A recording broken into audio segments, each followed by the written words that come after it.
ஆழ்கடலின் ஒரு குகையில் மாரினா என்ற ஒரு கடல்கன்னி வாழ்ந்தாள். அவளுக்கு மனிதர்களின் பொருட்கள் மீது தீராத ஆர்வம். கப்பல் விபத்துக்களிலிருந்து மூழ்கும் பொருட்களை சேகரிப்பதே அவள் பொழுதுபோக்கு. அவளுடைய குகை முழுவதும் உடைந்த கண்ணாடிகள், வெள்ளிக்கரண்டிகள், பளபளக்கும் மணிகளால் நிறைந்திருந்தது. அவளது சேகரிப்பிலேயே அவளுக்கு மிகவும் பிடித்தது ஒரு சிறிய உடைந்த கை கண்ணாடி. அதில் தன் முகத்தை பார்த்து ரசிப்பாள். நான் எவ்வளவு அழகாக இருக்கிறேன், இந்த கடலில் என்னை விட அழகானது ஏதுமில்லை என்று கர்வம் கொள்வாள். அந்த கடற்கரைக்கு அருகே ஒரு மலையுச்சியில் ஒரு வயதான ஜென் துறவி வாழ்ந்து வந்தார். அவர் தினமும் கடலை பார்த்தபடி தியானத்தில் அமர்ந்திருப்பார். மாரினா ஒரு நாள் அந்த துறவியை கவனித்தாள். அவர் கண்களை மூடி அமைதியாக அமர்ந்திருப்பது அவளுக்கு புரியவில்லை. அவரிடம் தன் அழகை காட்டி அவரை ஆச்சரியப்படுத்த விரும்பினாள்.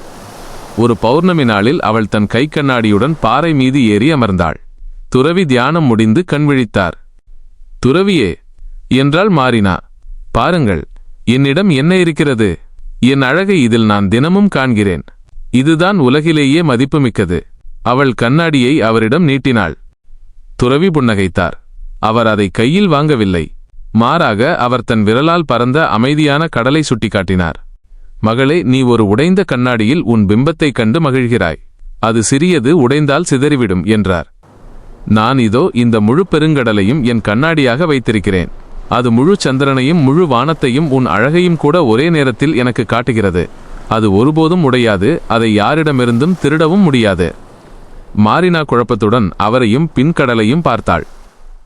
துறவி தொடர்ந்தார். நீ உன் அழகை ஒரு சிறிய சில்லுக்குள் சிறைபிடித்திருக்கிறாய்.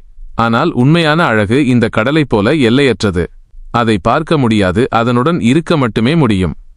மாரினா முதன்முறையாக தன் கையிலிருந்த கண்ணாடியை கீழே பார்த்தாள். அதில் அவளது முகம் மட்டுமே தெரிந்தது. பின் அவள் நிமிர்ந்து கடலை பார்த்தாள். அதில் சந்திரன், நட்சத்திரங்கள், மேகங்கள் மற்றும் அவளது பிம்பமும் தெரிந்தது. அவள் கையிலிருந்த அந்த கண்ணாடியை மெல்ல கடலுக்குள் நழுவவிட்டாள். அது ஆழத்திற்கு சென்றது. மாரினா புன்னகைத்தாள். அவள் துறவியிடம் எதுவும் சொல்லவில்லை. அமைதியாக கடலுக்குள் மூழ்கினாள். அன்று முதல் அவள் தன் குகையில் பொருட்களை சேகரிப்பதை நிறுத்திவிட்டாள். அதற்கு பதிலாக திறந்த கடலில் நீந்தியபடி முழு வானத்தையும் தன்னுள் பிரதிபலிக்கும் அந்த கண்ணாடியை ரசிக்கத் தொடங்கினாள்.